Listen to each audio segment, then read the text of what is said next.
বাংলাদেশ রাষ্ট্রের জন্মকথাই ভাষার সঙ্গে অঙ্গাঙ্গিভাবে জড়িত। ১৯৫২ সালের ভাষা আন্দোলন কেবল রাষ্ট্রভাষার দাবি ছিল না, এটি ছিল সাংস্কৃতিক আত্মপরিচয়ের ঘোষণা। সেই আন্দোলনের মূল উপজীব্য ছিল মানুষের অস্তিত্ব ও পরিচয়ের সঙ্গে ভাষার অঙ্গাঙ্গি সম্পর্ক। তবে চলচ্চিত্র ও নাটকে এই ভাষাগত বৈচিত্র্য দীর্ঘদিন ধরে প্রমিত বাংলার সীমাবদ্ধ কাঠামোর মধ্যে আবদ্ধ ছিল। ঢাকায়, চাটগাঁইয়া, ময়মনসিংহ, বরিশাইল্লা ও রাজশাহীর আঞ্চলিক ভাষার উচ্চারণগুলো বহুদিন মূলত লোকাল ফ্লেভার হিসেবে ব্যবহৃত হতো, যেখানে চরিত্রের বৈশিষ্ট্য বা কৌতুক চরিত্রের সংলাপে সীমাবদ্ধ থাকত। তবে কিছু ব্যতিক্রমও ছিল, যার সংখ্যায় খুবই কম। ১৯৯০-এর দশকে বাংলাদেশি সিনেমা ও টেলিভিশন নাটক গ্রামীণ পটভূমিতে ভরপুর ছিল। তখনকার চলচ্চিত্রের ভাষা ছিল মূলত স্ট্যান্ডার্ড বাংলা, যেখানে সীমিত আঞ্চলিক টান থাকত গ্রাম বাংলাকে বোঝানোর জন্য। দেশের যে কোনো প্রান্তের গ্রামের গল্প বলা হতো একই আঞ্চলিক ধাঁচের ভাষায়। সে সময় সালমান শাহ, মৌসুমী, শাবনূর ও রিয়াজের মতো তারকাভিত্তিক গ্রামীণ গল্পের সিনেমাগুলো সারা দেশে একীভূত বাজার দখল করে রাখত। জনপ্রিয় সিনেমা যেমন কাঁচকাটা হিরে, সুজন সখী, প্রেমের সমাধি, খেয়াঘাটের মাঝি, এগুলোতে আঞ্চলিক সংলাপ থাকত বিশেষত কৌতুক চরিত্র বা সহায়ক চরিত্রের মুখে। পুরো স্ক্রিপ্টে চাটগাঁইয়া, ময়মনসিংহ বা রাজশাহীর উপভাষা ব্যবহার তখন ব্যতিক্রমী, কারণ দর্শক বোঝার সুবিধা ও বাণিজ্যিক ঝুঁকির কারণে নির্মাতারা এড়িয়ে যেতেন। এই পরিস্থিতি প্রথম ভেঙে দেয় ২০০৭ সালে গোলাম রব্বানী বিপ্লব পরিচালিত স্বপ্নডানায়। সিনেমাটি নওগাঁ অঞ্চলের আঞ্চলিক ভাষায় নির্মিত, যেখানে সংলাপের পুরো ধারা আঞ্চলিক উচ্চারণে চলে, ফলে আঞ্চলিক ভাষা কাহিনীর কেন্দ্রবিন্দু হয়ে দাঁড়ায়। ভাষার সংস্কৃতিতে আমূল পরিবর্তন আসে ছোট পর্দায়। ২০০৮-৯ সালের দিকে টেলিভিশনের নাটক নির্মাতারা বিশেষভাবে বৃন্দাবন দাস, পাবনা এবং সিরাজগঞ্জের আঞ্চলিক ভাষায় নাটক নির্মাণ করেন। সাকিন, সারিসুরি, ঘর কুটুম, তিন গেদা, হাড়কিপ্টে এসব নাটক তুমুল জনপ্রিয় হয়। সাথে হুমায়ুন আহমেদের কিছু নাটকও ময়মনসিংহ ও টাঙ্গাইলের আঞ্চলিক উচ্চারণকে গল্পের অংশ হিসেবে প্রাধান্য দেয়।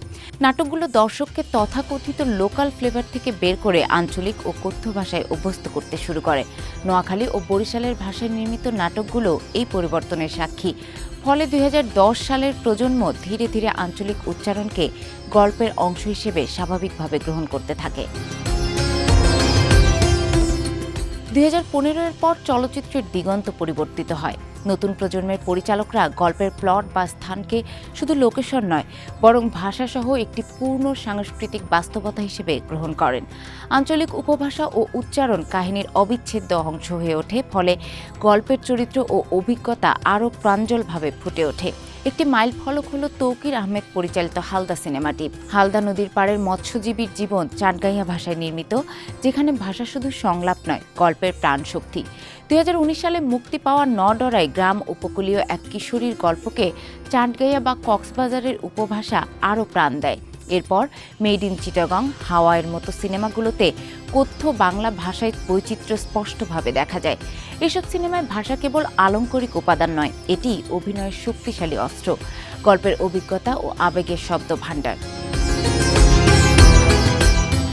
২০১৯ সাল পরবর্তী সময়ে ওটিটি প্ল্যাটফর্মের উত্থান দেশে ভাষাগত বৈচিত্র্যের নতুন অধ্যায় তৈরি করেছে।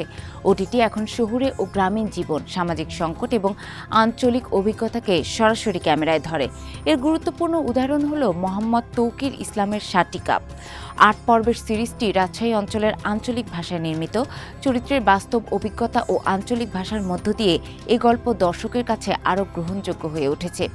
এছাড়াও অ্যালেন স্বপনের মতো সিরিজগুলো আঞ্চলিক ভাষার জনপ্রিয়তা এবং ট্রেন্ডি ভাব তৈরি করেছে, মানুষের মধ্যে আঞ্চলিক ভাষার প্রতি আগ্রহ বাড়িয়েছে।